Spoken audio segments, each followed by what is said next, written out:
hopeful about Oman.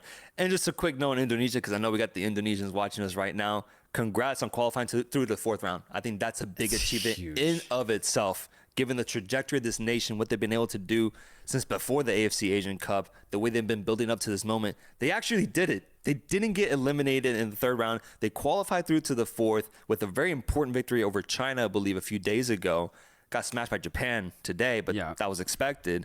They qualified through. The chance is still there. And as we mentioned, a lot comes down to the draw to see what can ultimately happen. Yeah, once a cycle. So the offense is definitely clicking for Korea, but I just need to see their defense against tougher opponents. Yeah, 20 goals in this group, more than Jordan, who we highlighted, has an incredible offense. I got to give them credit. They went undefeated in this group. They didn't lose a game, although it feels like they did. Spiritually, it feels like they did, man. It does. But going undefeated is impressive in a group that has Jordan, Iraq, Oman, even Palestine, who's been very feisty in this tournament. So credit to South Korea. They got the job done. It's typically what they do in World Cup qualification. But the same question for me exists as it does for Australia. What can they actually achieve here in the States at the World Cup? Is it a team that can get past the round of 16? Because we haven't really seen a South Korean team do that since 2002 when they hosted the tournament. Is this the team that finally breaks that mold?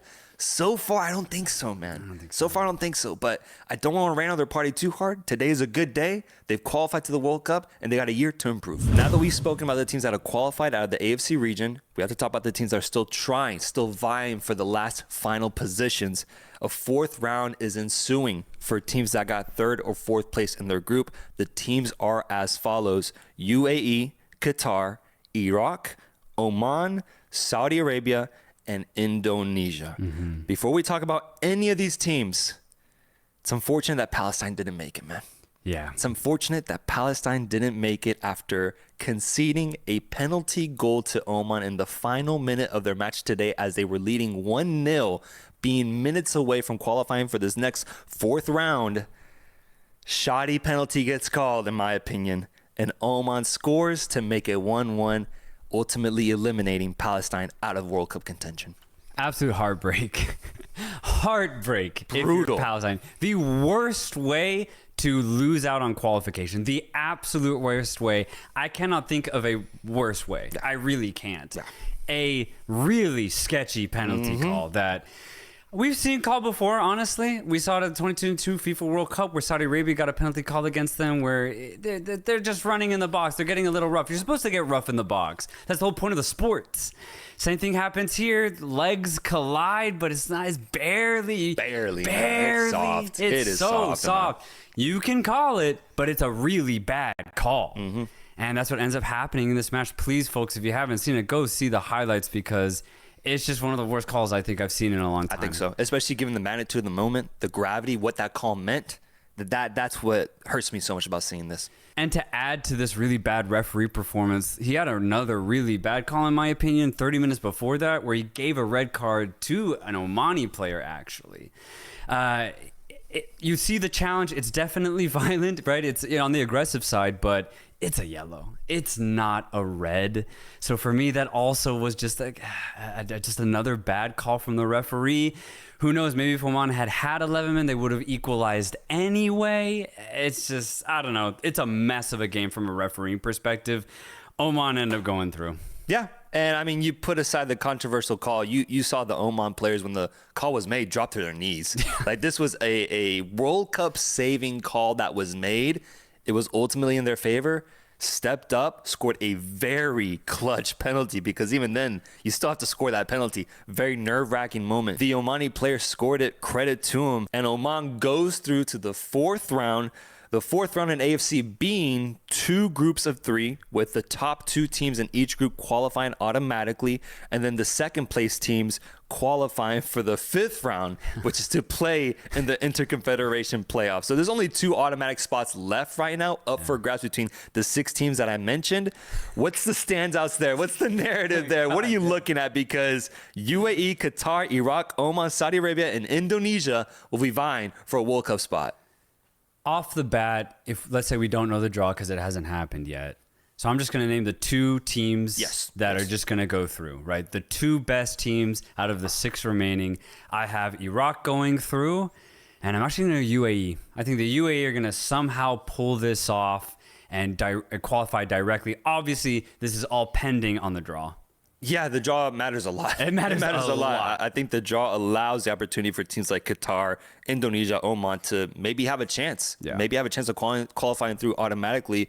And if not that, then maybe in the next round having a chance to continue going forward. But if we're ranking the top 2 teams out of the 6 right now, I agree. Iraq. Iraq, I think, is the immediate first pick, the favorite to get out. That second one gets tricky. You're right. UAE has been a little bit more consistent than any other team here.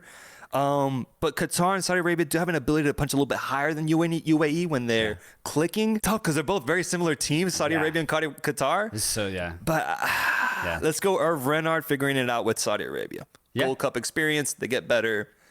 Let's see them go through. That's what my prediction is going to be. I think it's a good shout, honestly. Saudi Arabia has been getting a little better. They're just as conservative as the UAE. Qatar's a mess over 90 minutes, so if you can exploit that, you should be able to beat them, but they are feisty offensively. Indonesia also are very feisty, but you should be able to exploit their defensive weaknesses. I'd say the only team that has 0 chance is Oman, just by the way. I can agree with that. Yeah, I agree with that. I'm not looking too hopeful about Oman. And just a quick note on Indonesia, because I know we got the Indonesians watching us right now. Congrats on qualifying through the 4th round. I think that's a big achievement huge. in of itself, given the trajectory of this nation, what they've been able to do since before the AFC Asian Cup, the way they've been building up to this moment. They actually did it. They didn't get eliminated in the 3rd round. They qualified through to the 4th with a very important victory over China, I believe, a few days ago. Got smashed by Japan today, but that was expected. They qualify through. The chance is still there. And as we mentioned, a lot comes down to the draw to see what can ultimately happen. Yeah, once again, I am left very impressed by Indonesia, truly. And I think if you're from the outside looking in, going into this campaign, you just wouldn't have put anything on Indonesia unless you'd watch the AFC Asian Cup. That'd be the only way I'd trust your opinion. Because this team has just gotten here through sheer, raw Indonesian talent. It's really, really respectful because China, Bahrain, Saudi Arabia, they're all so defensive. But Indonesia just stuck to their guns. They played their offensive style. They had to go through a coaching change. They've gone through player changes as well. Marcelino Ferdinand and Rafael Struijk, they don't even start anymore. That's crazy. They've had to rely on just the next big young player, Romani, for example, and it's worked. Just the sheer talent that Indonesia possesses has gotten them to this stage of World Cup qualifying, seemingly out of nowhere, because they've never been this close to a World Cup. So this is super exciting. I think if you're an Indonesian fan and you get a lucky draw, then suddenly the path starts looking very possible. Yeah. So get excited if you're Indonesia, but it's all going to come down to that draw. And that right there, I think, is a good way to conclude this AFC talk. A lot of good stuff happening in that region. I'm excited to see that 4th round and seeing what these remaining 6 teams can do in the search for World Cup. Let's move on over to our next confederation. Where are we going, Salts? Where do you want to go?